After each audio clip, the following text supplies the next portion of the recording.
Hello, everybody, and welcome to another episode of the Neuro-Inclusive DogPod. This is a podcast where we bridge the gap between neurodivergence and the dog world.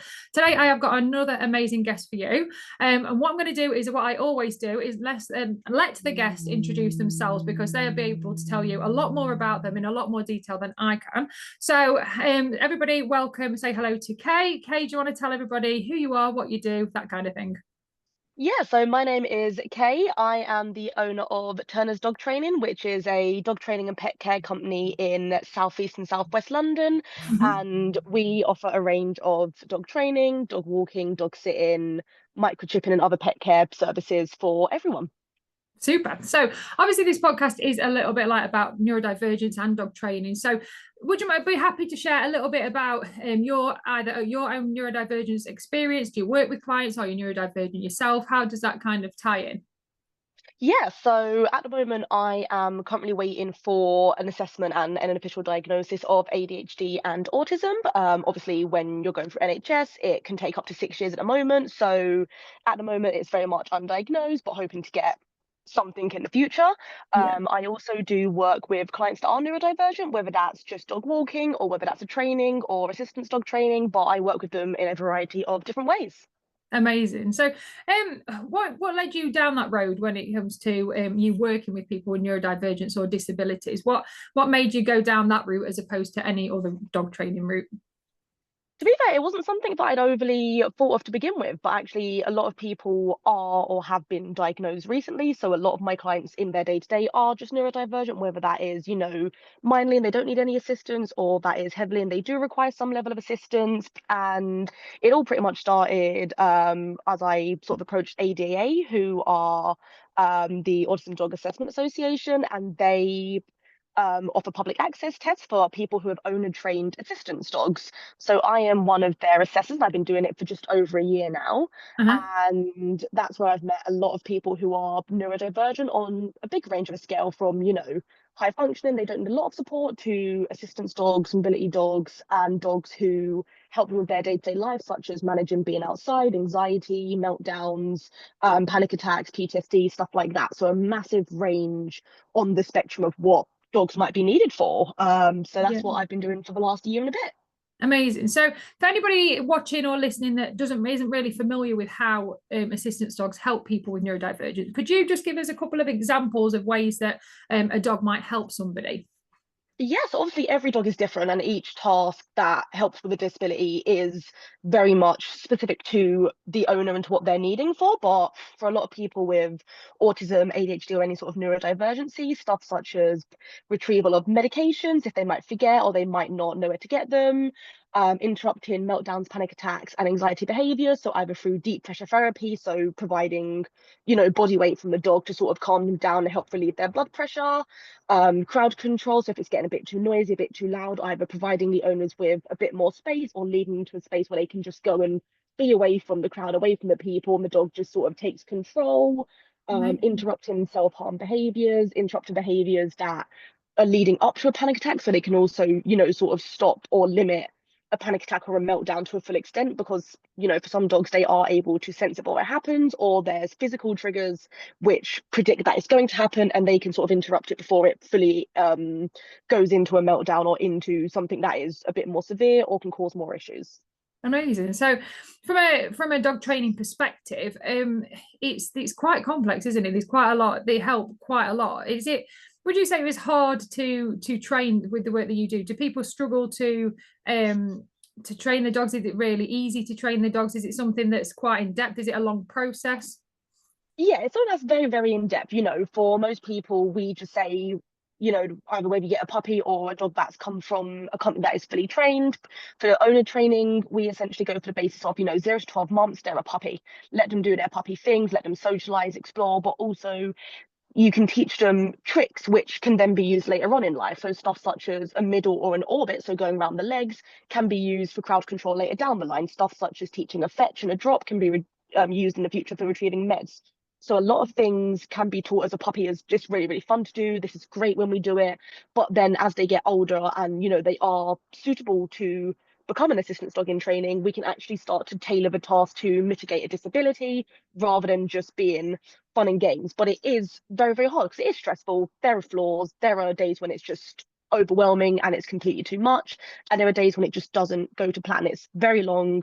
Assistance dogs, aren't assessed until at least minimum 18 months, but some can be 2, 3, 4, 5, 6. There's no time limit on it, but Yeah. it's making sure that the dog is, fully solid in being in public where it's pet friendly places, that we can start to take them into non-pet friendly places and working on public access. But it's a lot. It's mentally and emotionally a lot, because for a lot of people, I think people that don't require an assistance dog overlook is that this dog, for a lot of people, is giving them their life back to the way that it would be if, to use in quotations, if you were normal, to be Yeah. able to go and do things that some people take for granted, going to the shops, going out with your friends, going to the cinema. So it's a lot riding on the dog being good for the person being good for the dog, and the training, the work, the effort, the dedication that gets put into it. It's very, very, you know, not talked about. And it's very, very underestimated just how much goes into making sure these dogs are perfect, basically. Yeah, and I can imagine it's stressful for the owners of the dog, because they're wanting the help themselves, but they're also having to have the stress of training the dog to be a certain standard so they can actually live a life that they want to live as well. So I can imagine it's quite difficult, especially when it comes to things like assessments and things, because if they're anything like me, you're like, if you think I do agility, and I know this is not really comparable, but when you put in that like pressure situation, like if I'm training agility in the garden or at my field, it's fine. But then you go into competition, and then you've got the owner's own emotions coming in. So it might be, I could imagine if there's like some kind of test involved, that it might be a little bit of that as well, that you don't always see a true reflection of the dog. So what we're asking the dog to do as well has all of that on top of it, along with all of the other tasks that it needs to do. Yeah, it's really, really hard because obviously, as soon as you mention the word assessment, for a lot of people, that's scary. That Yeah. is, very much somebody with a clipboard and a bit of paper sitting there assessing you and judging you. And that's not how it aims to be. For every Yeah. assessment, when I do them, I try to make them as easy as possible, as simple as possible, as if we're just, two people going for a walk and a chat whilst still assessing. So it's not as I'm staring at a dog waiting for a mistake or waiting for something good to happen so that I can mark it down. But it's Yeah. really, really hard because obviously you're already stressed. These dogs are trying to do an assessment, and the owners are already stressed because they're doing an assessment. They might be in public, which is scary. They might be having to talk to new people, which is scary. An Yeah. unfamiliar environment, all of that is already scary. So the dog's already picking up on the owner's emotions and their feelings, and they're having to work through that in a situation that might not be an everyday normal. So it's a lot for both parties, and obviously just seeing them, how they're bonded together, how they work with each other, how they respond to each other, even when it might be something that is said, something that they'd never do on, a normal day kind of thing. That's the stuff that you're looking for. Can they be put into situations where it's always going to be hard, it's an assessment regardless of how you want to word it, but are they bonded? Are they, they know what each one can do. There's not a lapse in between the both. Yeah. And, I think it's really, really important that at the end of the day, dog's a dog. No matter how well you train a dog, and no matter how fantastically well trained a dog is, owner, organization, whatever, Mhm. dogs are not robots. They're gonna have little mini blips that, might be as simple as the dog sniffed a person, or the dog, has not loose leaded for a couple of seconds. It's more Yeah. about, can you just correct that really, really quickly, get them back into the position, continue on? Can you just continue as if it didn't happen and it doesn't happen again? And it's stuff like that where everyone makes mistakes, no matter as us as trainers, as professionals, in any job, mistakes are always made regardless. So it's very much understanding mistakes are going to happen and Yeah. making sure they're not critical, and that you know what went wrong, how to resolve it, and how we just go from there. And the assessments aren't about seeing the mistakes and immediately penalizing you and saying it's not ready, but seeing what happened. Did the dog recover? Has there been any more issues since then? And then taking it from there. So it's very much individual, each to each case. Yeah, so that's for anybody listening, that is quite reassuring, isn't it? Because I like with anybody, when we hear, like you say, we hear the word assessment and we go, oh my God, they're going to look for, or like you say, all of the negatives. But it's nice to hear that it's not that scary. You know what I mean? If you go with the right people, the right organization, that kind of thing, that there is that kind of, kind of like common sense kind of thing. We are all human. The dogs are just dogs. And so anybody that is listening and thinking, oh God, I want an assistance dog, but I can't cope with that, it's not necessarily as scary as it seems, kind of thing. So. Yeah, it's absolutely not as scary. And, there are days when you get frustrated. I have cats. I love my cats to death. There are days when I just don't want them around me 24/7. I don't want them to cuddle me and jump on me. And, I Yeah. feel like that's the same with dogs. You have an assistance dog that is with you pretty much 24/7. And it's okay to sometimes, want your space from your dog or to, be a Yeah. little bit annoyed by certain things like they want to cuddle, they want to play at this specific moment because you're allowed to get overwhelmed and have them feelings. It's very much knowing how you need to cope in that moment. And that's what the dog's either there to assist you with or to not help in that case. But, it's something that everyone goes, you have an assistance dog, you must love it. Whereas actually being with someone 24/7 because they're your lifeline is great in one sense because the support it gives, but it is emotionally exhausting because it's another, animal's emotions and feelings and care also 24/7 as well as your own. And that's what you have the dog for, to help for your own Yeah. self. So there's it's a lot. It's 24/7. It's a lot. So it is, you're allowed to feel like it is a lot going on. There are days when, things just aren't going right and you might have a little bit of, frustration or annoyance at the dog. And that is normal and it's just not spoken about enough, but it's obviously just having your bad days, moving forward and just getting past them. Yeah, definitely. And so when it comes to the world of assistance dogs, like when I first started having a look and a bit of a Google on that, there's quite a lot of information out there, and I think there's quite a lot of misconceptions out there as well. So what would you say the most common misconceptions are when it comes to assistance dogs and people who need them, basically?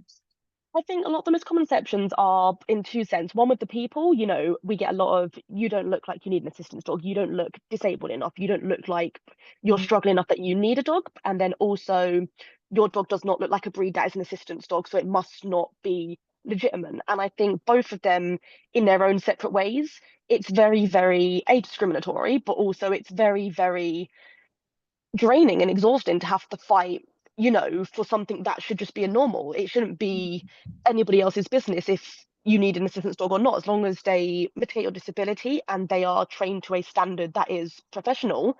Mhm. You shouldn't be having to fight to go into your local Asda or your local Waitrose just to do shopping, or have people not take your dog seriously and try and stroke it in public, or ask you questions, or refuse access, or just, be very, very degrading in the sense of, you look like a perfectly healthy, young person or old person. Why is there a dog with you? I think that's something that, of course, access can be denied to assistance dogs with the right reasons, but there's limited things that shop owners, business owners, anyone can ask to, stop a dog from having public access. But I think there's a lot about, just because you don't fit the criteria of what people think an assistance dog should be, a guide dog, for example, Mm.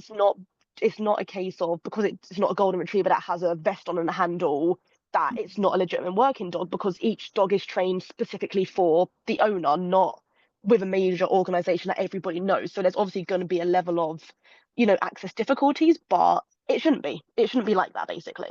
Yeah, it's so we've touched on a few of them there, but it sounds like people that have these assistance dogs can daily face really like regular judgment and barriers and things. Do you come across the people you work with, do they have, trouble with facing daily barriers, judgment, that kind of thing? Is it quite common for people, like you say, to say, why have you got an assistance dog? I mean, obviously, for me, that is just number one, it's quite rude. But number two, I can't believe in this day and age that people would actually put other people in that position, if you know what I mean. So it's hard enough for them to do the daily tasks. That's why the dog's there helping them. But to actually be approached and to have that is another kind of level of stress on top of it as well, isn't it? Yeah, it's really, really hard because obviously when I do the assessments, it isn't just stereotypical breeds. I've had your Pomeranians, your Pugs, your Shih Tzus, your Spaniels, as well as your stereotypical Golden Retrievers, Labradors.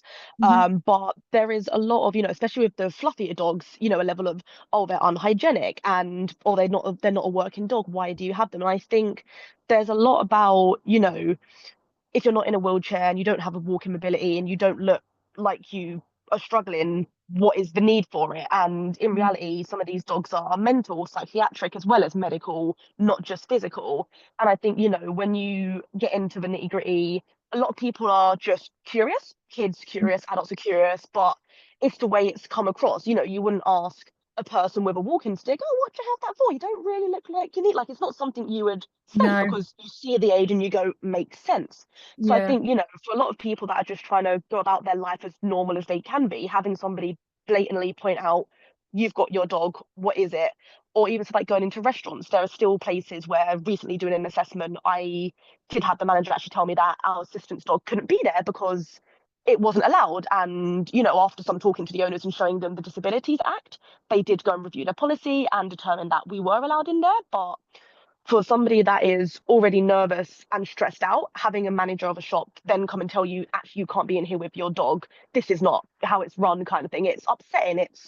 We've come 2 steps forward to take 5 steps back sometimes. So I think it's really hard because for most people, their dogs are vested. So they say like assistance dog, psychiatric, medical, don't distract. Some people don't. And I think when you're doing the assessments as well, it's obviously really, really hard to look like it's really, really hard because there's me assessing the dog and there's them. So obviously it doesn't look like they're fully trained sometimes. And actually, they're not just going through an assessment. So Yeah.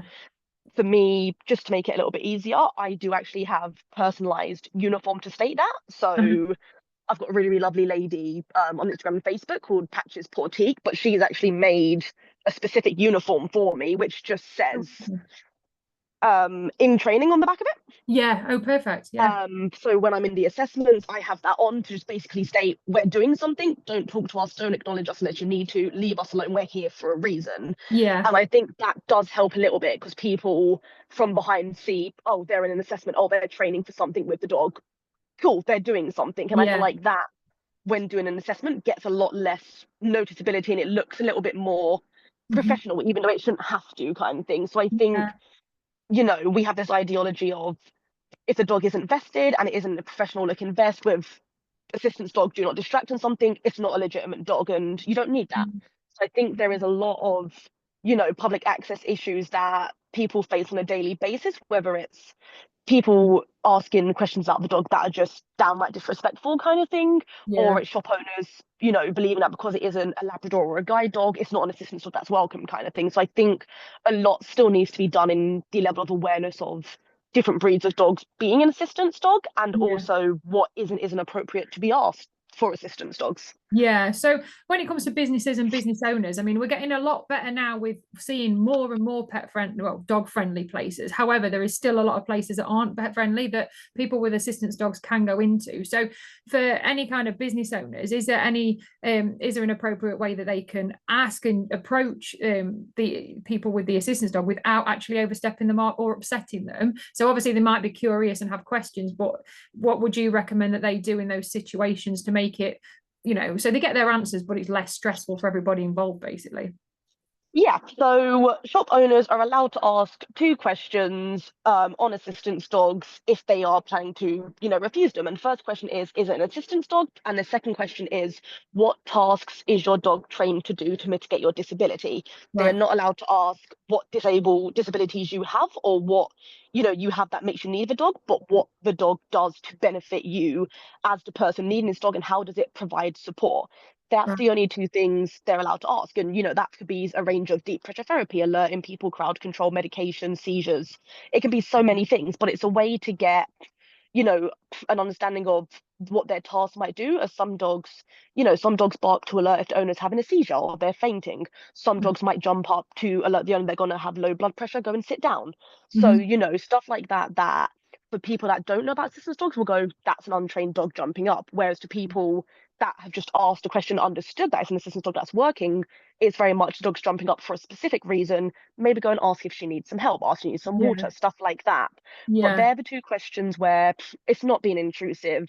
It's asking because obviously you do get a lot of people that do pretend they have assistance dogs. So it is sometimes justified to ask because there are issues where, non-assistance dogs have attacked assistance dogs and Wow. dogs aren't trained and they've caused issues to public in shopping malls, in food places, they're jumping up, they're being unruly. So it Yeah. is understandable why shops sometimes feel like they might need to ask because they've had bad experiences in the past, but Yeah. very much understanding that these dogs are trained to a level that a pet isn't. And obviously, if you see an assistance dog in the shop misbehaving, you are well within your right to ask them to leave because they are now causing a nuisance. But you cannot just approach a person with an assistance dog that is, doing what they're meant to be doing. And because they have an assistance dog, ask them to leave. That's not fair. That's not how it works. Yeah. So for businesses out there that may want to, be more inclusive for both disabilities, neurodivergent people, assistance dogs in general, what advice would you give them? Like, where do they start if they just don't know where to start? Because it can be a bit of a minefield out there, can't it?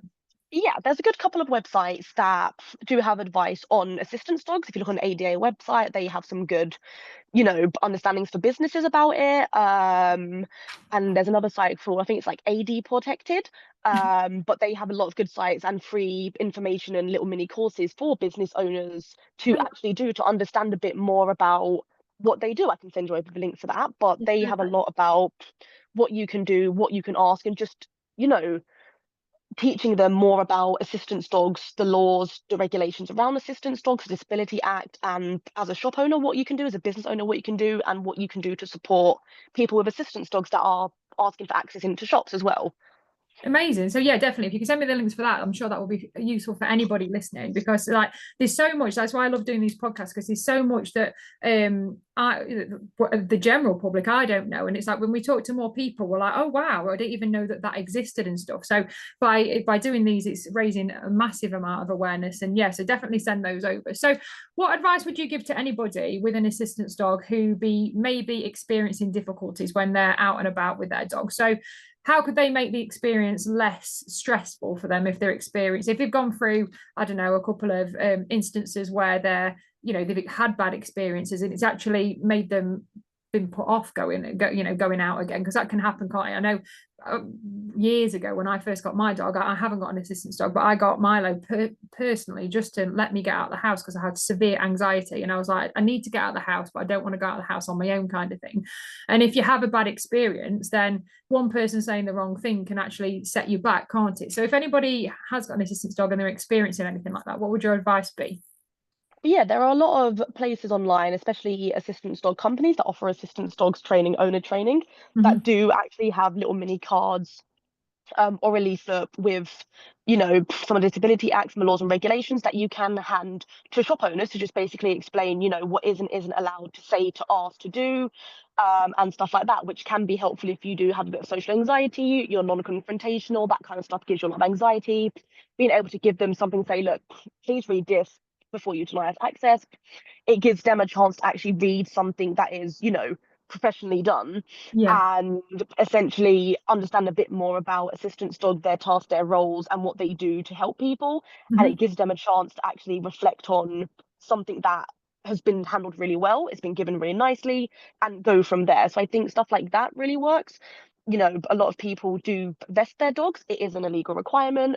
However, I do find that for a lot of people, the statement of this is an assistance dog working does just give a little bit more of peace of mind and a little bit less asking, because obviously some people do like pet dogs if they're not vested, but again, it shouldn't be a fact of, your dog has to be vested to be allowed public access, because we shouldn't be, going through that level of discrimination of if you don't like you need one, you can't come in. So Yeah. although it's not a legal requirement, I do find that vests or like lead wraps and leash slips, they do help with regards to stating that your dog is, medical equipment, a working dog that is allowed to be here and has the rights as a wheelchair does to be in this shop. Yeah. So I think that's two things, but also, if you do have issues, emailing, the head office to customer service once you've got back home and just stating what has happened, asking them or, sending them links to the online regulations of what isn't allowed and asking them to reflect and asking them to do more training with their staff, because not all the time do head office know or not all the time are staff trained to really know. So, if Yeah. things do happen, alert in the shops that they can actually, you know, teach their staff and make their staff more knowledgeable on what isn't allowed, what to look for, what not to look for, and Yeah. how to handle it appropriately, professionally, and in a manner where we're not putting anyone's disabilities at compromise or any of the staff's, safety as well at compromise. So I Yeah. think that's another big one, is just education and experience to businesses and shop owners, whether at the time or later, is also a really good one to raise awareness for what happens if we don't talk about it. People don't know about it. So Yeah. raising awareness that way is also really, really helpful. Yeah, and that's definitely interesting because obviously from a neurodivergent point of view, we often think, oh, I don't want to say anything. I've had this bad experience. I don't want to, complain because it might have been me, that kind of thing. But actually, by them reaching out and contacting customer services, or like you say, higher up the chain might not even know, and they might actually be helping other people with assistance dogs in the future, because it might just be that they don't understand how to act properly, so to speak. So it might not, instead of like it thinking, oh, I'm being a problem, I don't want to complain, I don't like the confrontation, that kind of thing, kind of flipping it and reframing it to actually, I'm actually helping other people, because in the future this is going to make a difference, kind of thing.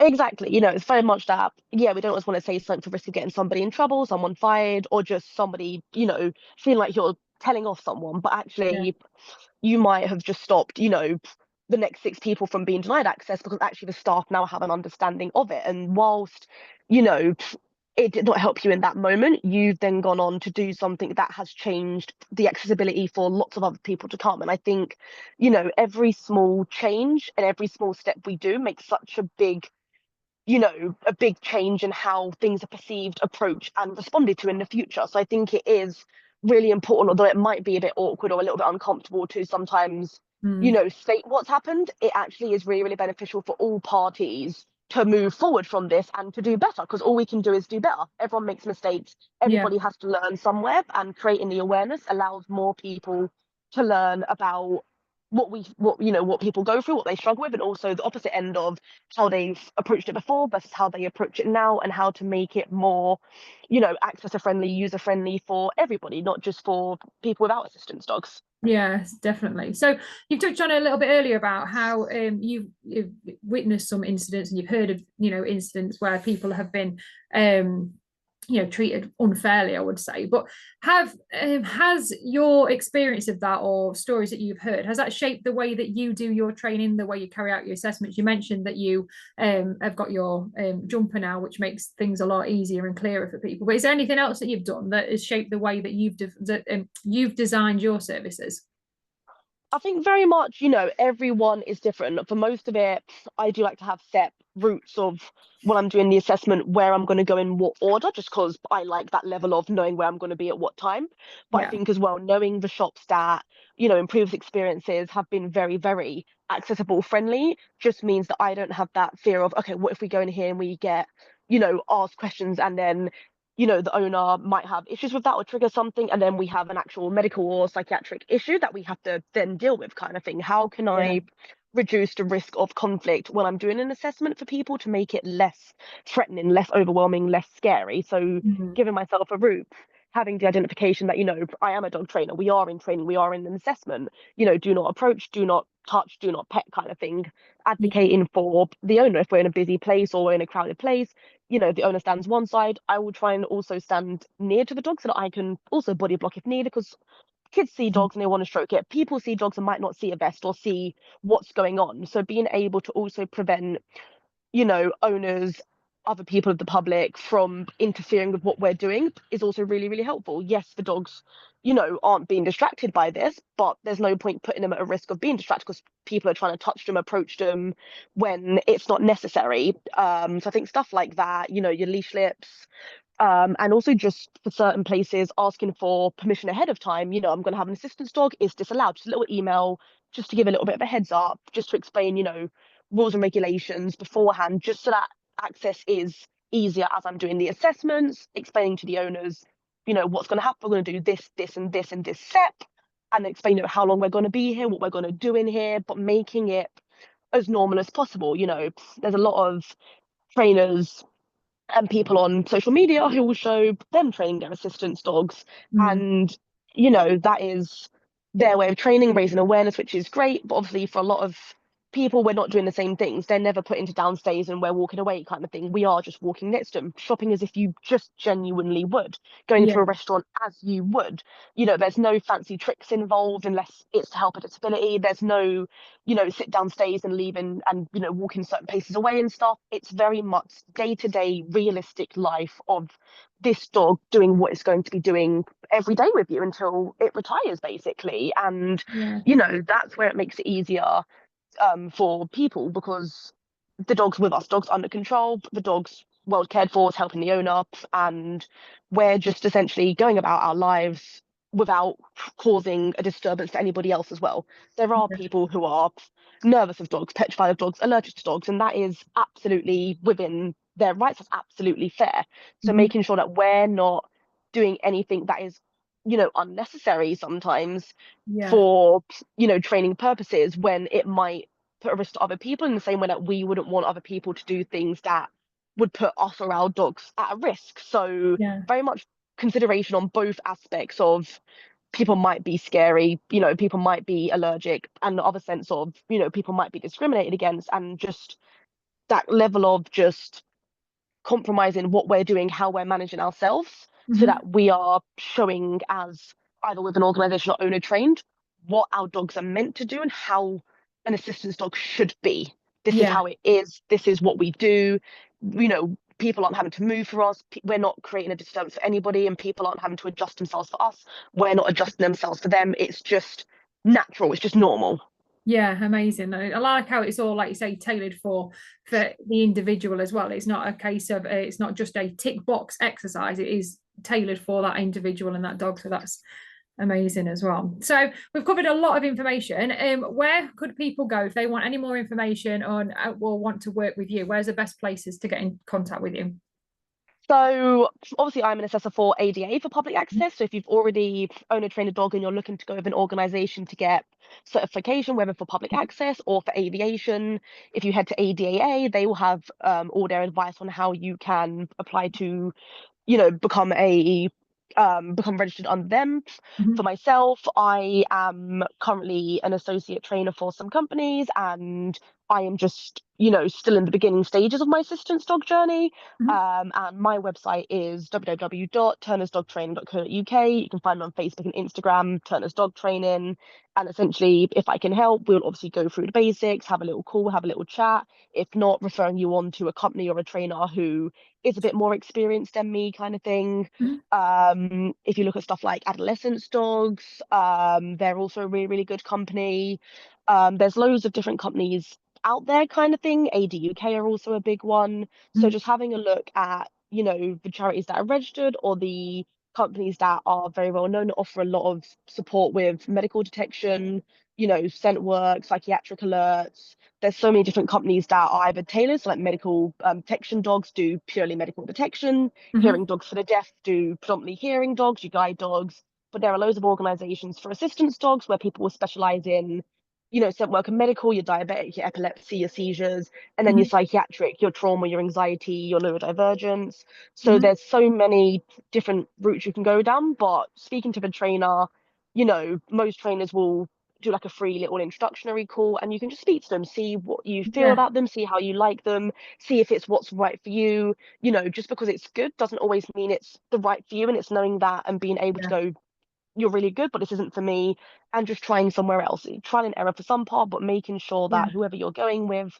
is somebody that you feel confident in, supported in, and you don't feel like you're being judged or pitied on for having an assistance dog, and that's why this is being done. So making sure that you feel safe and you're getting what you need and what you want out of the training for you and your dog, because it's all down to, at the end of the day, the best for you and your dog. There's no other way about it.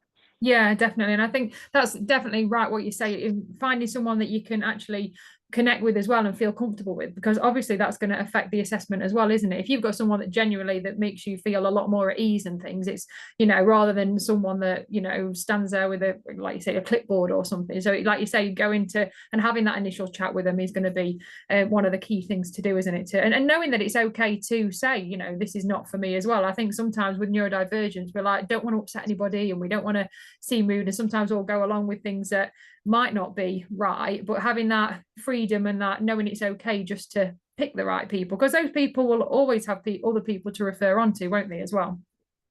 Exactly. There's so many different links, so many trainers who know other trainers, websites, group chats that trainers are in that they can refer to. And it's never easy. I've had clients that I've had to say, look, I'm not the best fit for you. I'd recommend this, this, and this, X, Y, and Z Yeah. kind of thing. And that's okay. Yeah, you might feel a little bit, bad about it, or a little bit like you're crap for doing it. But at the end of the Yeah. day, there's no point charging somebody when you know you can't deliver what they want. And there's no point somebody that's getting training and paying for the training being uncomfortable during every single session, because that's just not fair. There's a range of variety out there. It's finding the one that tailors to you, and the one that fits to you, and the one that makes you feel the best about you, yourself, the training, and the dog, rather than which one's got, like the most Facebook likes, or the most like the most known about, kind of most talked about Yeah. kind of thing, the most exposure. So I Yeah. think it is very much understanding that it is okay to say this is not for me and finding something else. Yeah. And very much not feeling bad at it at the end of the day, because we all want what's best for the person in front of us. And if that's not us, it's not us. That is absolutely respectable. And it's Yeah. respectable for you to admit that you know it's not right, and not to put yourself through that level of struggle or stress or hardships just Yeah. because you feel like you're going to upset someone, because it's not easy, but well, adults, it happens in day-to-day life. It has to be done sometimes. Yeah, definitely, definitely. So what we'll do is we'll put all the links that you've mentioned underneath this podcast. So if anybody's listening, they can just easily click and get the information they need. But before you go, I'm going to give you 5 quick fire round questions just so we can get to know you a little bit more. So number 1, tea or coffee? I don't drink either, actually. I Oh, don't drink any hot drinks. I don't like them. I don't like the way they feel. So for me, I either drink water, Pepsi Max, and I've just recently tried cranberry and raspberry juice and absolutely love that. So that's going to be my new obsession for the next amazing. couple of weeks. There you go. Amazing. So what is your favorite dog breed if you had to choose one? Golden Retrievers. That was the first ever breed that I ever started walking with and working about 6 years ago through Bottom My Doggy. And it's been a breed that, predominantly started all of this actually. So they Yeah. hold a very, very soft spot in my heart because they're just lovable. Amazing. So what is your go-to dog product that you use yourself or recommend all of the time? For me, it will be a company called Walkies Mountain, Facebook, Instagram, website. They make loads of biophane, so I use their biophane longline seatbelt holders and their biophane leads and collars for all my dog walking dogs, all my training clients.